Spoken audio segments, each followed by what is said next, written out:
Teenya dubartoota muslima hin ta'in kan isin jidduutti argaman gaaffii akka gaafatan jajjabeessaa. Kun isaaniif carraa akkaan gaarii ta'eedha. Kanaafuu akka gara maayikiraafoonaa dhufan jajjabeessuu qabdan. Hayyoo obboleessaa maqaa fi dalagaa kee ibsii gaaffii kee dhiheessi. My name is Ritesh. Maqaan kiyya Raatesh jedhama. Barataa kutaa kurtakaffaati. Gaaffiin tiyya amantiin hundi haala uffannaa irratti waan daangaa godhe qaba. Dubbiin tiyyetuun dubartoota qofatti xiyyeeffatti. Haalli uffannaa kun yeroo irratti hundaa'ee jijjiirama.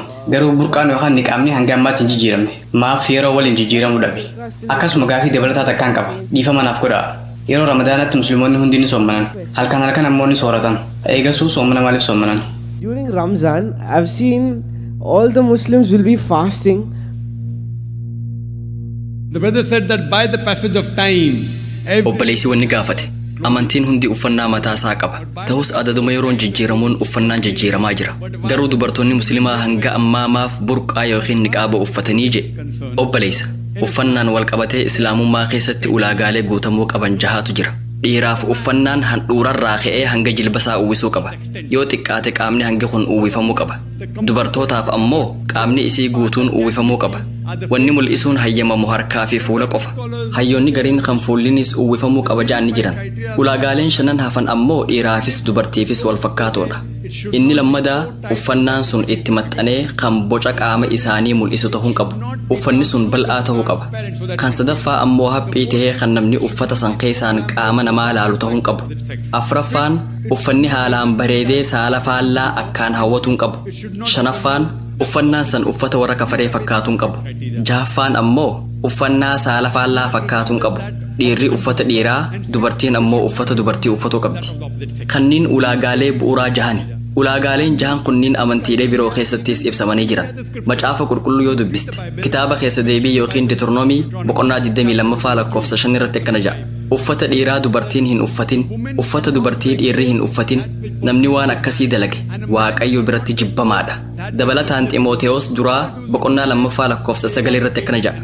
Warri dubartii ammoo amalli isaan agarsiisan mataa tolfachuu, warqii fi callee naqachuu, uffata qaalii uffachuu, daangaa dabranii of kuuluu osoon tahin uffata qajeelaa akka tahutti uffachuudhaan maal naan ja'uudhaan of qabuudhaan haa ta'u. Dabalataan Qorontos duraa boqonnaa 11 lakkoofsa 5 hanga 6 irratti akkana jedha. Dubartiin waldaa keessatti Waaqayyoon kadhattu yoo rifeensa isii hin haguugne ofuma salphifte. Yoo hin haguugganne haa haaddattu. Aayaan Qur'aanaa yookiin hadiisni dubartiin rifeensa hin haguugganne haa haaddattu jedhu hin jiru. Garuu macaafni seera kana haalaan jabeesse. Macaafni dhimma kana irratti Qur'aana caalaa seera jabeesse. Dubartiin Rabbi kadhattu rifeensa hin haguugdu taanaan haa ifirraa haadduu je. Wanni wal fakkaataan kitaabban Hinduu keessatti illee ni argama. Kitaabban Hinduu yoo dubbistan seenaa Raamaayaan keessatti ibsamee jira. Wayita Pasuraam gara Raam dhufu haadha warra isaa Siitaadhaan akkana jedhe. Inni hangafa keeti. Kanaafuu ijatee gaqqabadhu. Hayaa'a kee eegi je'een. Rigveedaa kitaaba 9ffaa himni 85 mantaraa 30 irratti akkana jedha. Dubartiin uffata dhiiraa uffattu uffata san xureessaa jirti. Uffata dhiiraa uffatuun qabdu. Rigveedaa kitaaba 8ffaa keessatti Barahmaan dubartoonni rifeensa isaanii haa haguugan je'ee ajaje je'ee ibsamee jira. Kanaafuu kitaabban Hinduu keessatti, kitaabban Kiristaanaa keessatti, kitaabban Islaamaa keessatti hayaa'a fi eeguun dirqama akka ta'e ibsamee jira. Rifeensa uwwisuu akka qaban as keessatti himamee jira. Haa ta'u malee waan ati jetteen waliif hin gala. Adaduma yeroon jijjiiramaa dhufuun warra Kiristaanaa yoo laalte haalli uffannaa isaanii jijjiiramee jira. Dubartoonni bataskaana keessa tajaajilan rifeensa isaanii ni uwwisan. Warri kun qulqulluu ja'aman. Garuu dubartiin musliimaa yoo rifeensa isii uwwiste cunqurfamtee jirtii ja'aniin. Maaliif? double standards. If you see a Dabil istaandaard waan ja'amutu jira. Suuraa Maariyaam yeroo hunda isii uffatte argita. Isiin akka musliimaatti uffatte. Isiin musliima, dubartii musliimaati. Qaamni isii guutuun seeraan uwwifamaadha. Harkaa fi fuula qofaatu mul'ata. Wanniin ansii walii galu yoo ulaagaalee jahan sanniin eege jijjiiruu rakkoon qabu. Gama faashinaatiin akkaataan hijaabaa, niqaabaa, abaayaan jijjiiramee jira. Ulaagaa jahan keessaa osoon bahin bifasaa gurraacharraa gara cuquliisaa fi magaalaa yoo jijjiirte rakkoon qabu. Hanga ulaagaalee jahan hin cabsinitti waan kana godhuu ni dandeessa. Kanaaf ammaan tana hijaaba faashina garagaraatiin argita. Haa ta'u malee faashinni niqaabaa haalaan bareechifamee ulaagaalee ja'ame jahan keessaa bahaa jira. Wantoonni calalaqaan hedduun itti dabalamaa jira. Kunis saala faallaa harkisuudhaaf godhamaa jira. Kun haraama. Waan saniin alaa jijjiirtee diimaa yookiin gurraacha yoo uffatte rakkoon qabu. Namni hedduun bifti gurraachi dirqama isaa. gurraachi dirqamaa miti.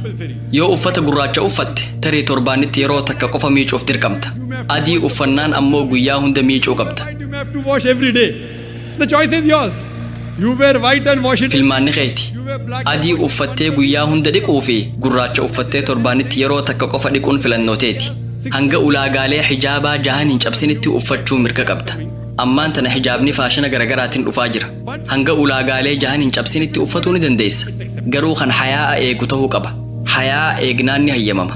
That you see in Ramadan. Gaafiin lammadaa ramadaana keessa musliimoonni hedduun ni soommanan. Guyyaa soommanaa halkan ammoo soorataan dabarsan jette. Gaafii tana na gaafatuu keetiif hedduun si galatoomfadha. Maaliif soommanna? Rabbi Qur'aana keessatti suuraa Al-Baqaraa suuraa 283 irratti yaa warra Rabbitti amantan akka diliirraa dhoowwamuu barattaniif jecha akkuma warra isiniin duraarratti soommanni dirqama godhametti soommanuun isinirraas kaayamee jira dirqama godhamee jiraa jedhe. Arra akka saayinsiin nutti himutti yoo beela to'achuu dandeesse fedhinnaalee teetanniin hafan to'achuu ni dandeessa.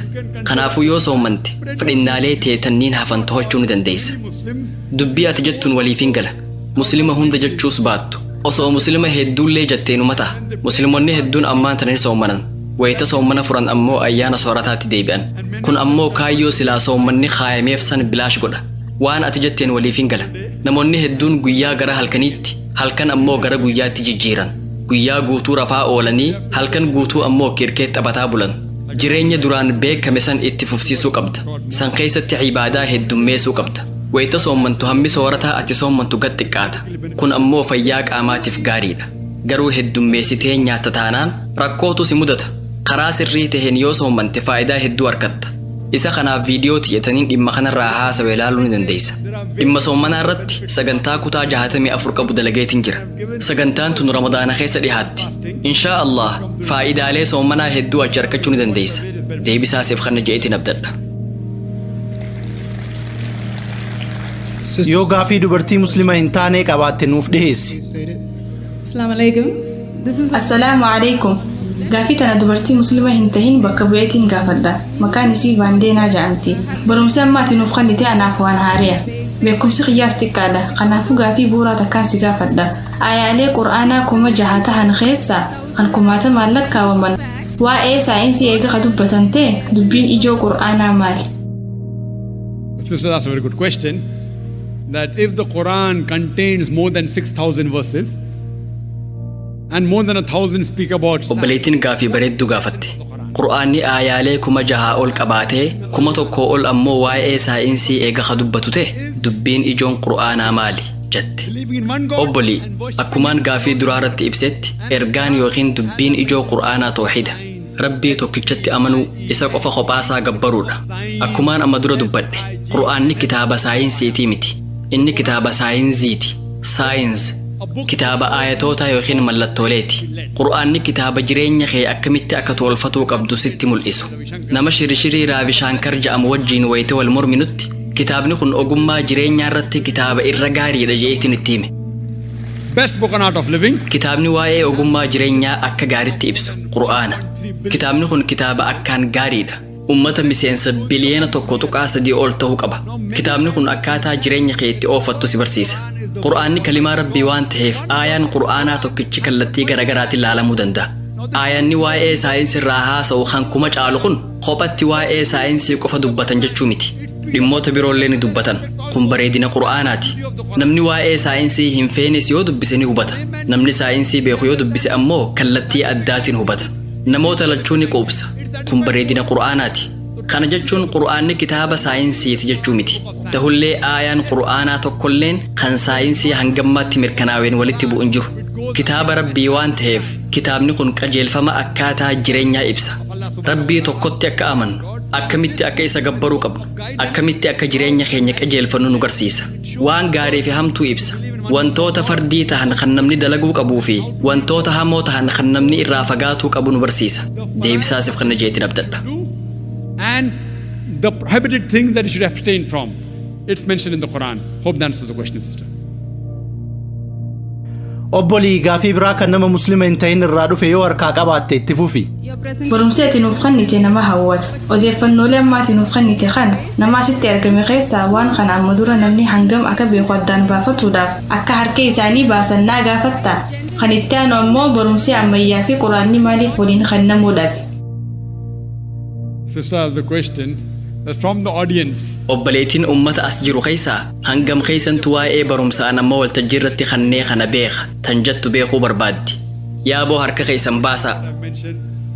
Maashaa Allah hedduudha jechuu dandeenya. Hundaas tahuu baatu dhibbeentaa 50 ol kan tahan ni beekan.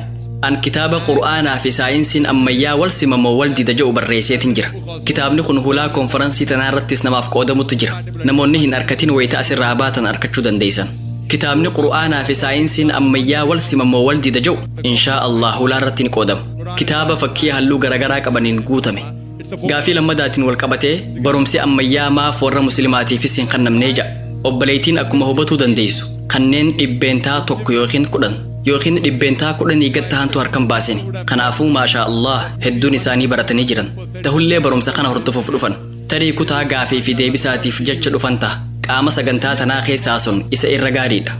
Obbolii islaamummaan wal qabatee wanni jalqaba rabbiin ol aanaan qur'aana kabajamaa keessatti nu ajaje ajajni wahyii xumuraa fi goolabbii keessatti kenname salaataa kan jedhu miti hajjii godhaa kan jedhu miti iqraa kan jedhu dubbisi qara'i labsi kan jedhu kana.